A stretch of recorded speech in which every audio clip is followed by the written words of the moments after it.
I'm joined now by Nick Brodie. He's the CEO of Galane Gold. Nick, welcome back. Thanks for inviting me back onto your show. Very much appreciated.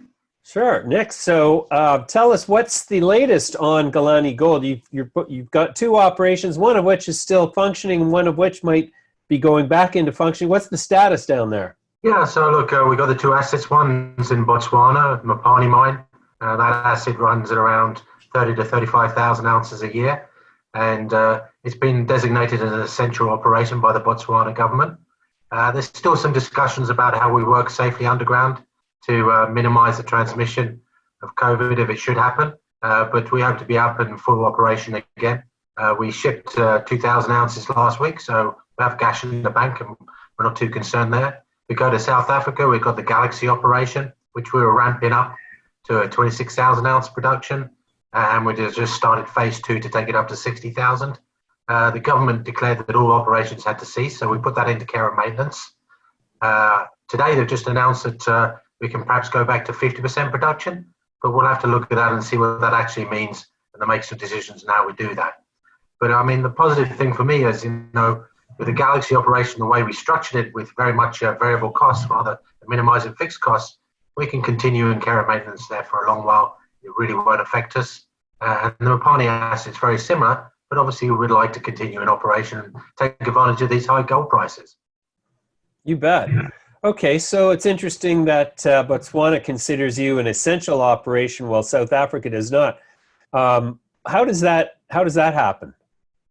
Well, I think you just got to look at the economies in both countries. In Botswana, they're very reliant on mining, specifically diamond mining. That's their biggest generator of US dollars.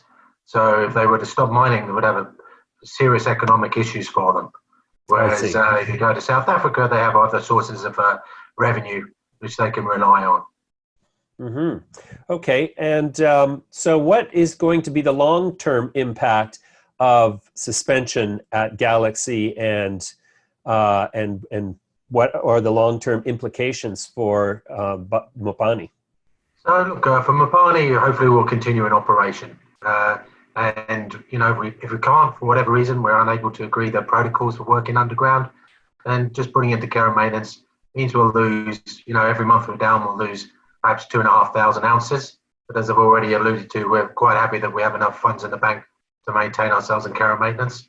With regards to Galaxy, we're ramping up with regards to the project. We did 3,000 ounces last year. We're targeting 9,000 ounces this year and 23,000 ounces next year. Just means that we're going to be delayed by the number of months that we're unable to operate in. So if it's 2 months, then we'll just be pushing back 2 months. Sure. The effect of the global response to COVID-19 fiscally and monetarily has been to amp up the central bank stimulus, and that appears to be at least one of the causes of a substantial strength in the gold price. So is it potentially possible that the suspension of mining might actually be a good thing for you, because the price of gold could only theoretically continue to rise if governments continue to stimulate their way out of the economic fallout? Look, it's a strange environment we're in.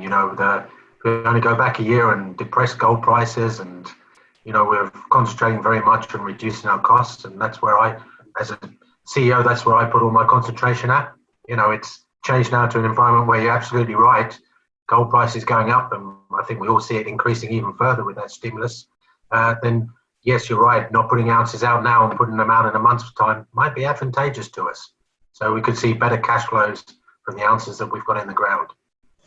Sure, the book value of the company continues to rise even while you don't produce.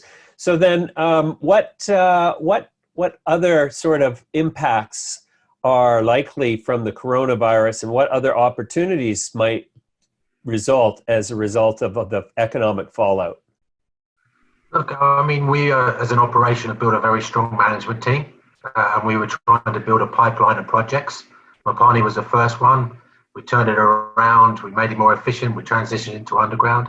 Galaxy is the next one. Again, an asset that was in care and maintenance. We put back into production, moved into mechanized underground mining, and put a plan together to take it up to 60,000. And we were looking for further projects. And the reality is, yes, gold price has gone up, but it's going to be very difficult for some of those junior miners to survive this. And I hope that's going to give us opportunities to partner with them, shall we say, and put other assets into our pipeline and be a growth impetus for Galane as we go forward. Sure. Has investor interest sort of maintained its levels, or has it gone up slightly because of the improved price in gold and the increasing amount of central bank quantitative easing? Look, I would love to say that the juniors are taken off, but they haven't as of yet. Yeah, you've seen some of the majors start to see some traction and get the highest valuations they've had for a long time. But as always, that'll spread down to the juniors. And as gold price increases, people are going to be looking to see where they can get returns in this market. And I would have thought gold companies would be the best place to look. Sure. All right, Nick, that's a great update. We'll leave it there for now. Thanks very much for joining us. Thanks, James. Thanks for your time.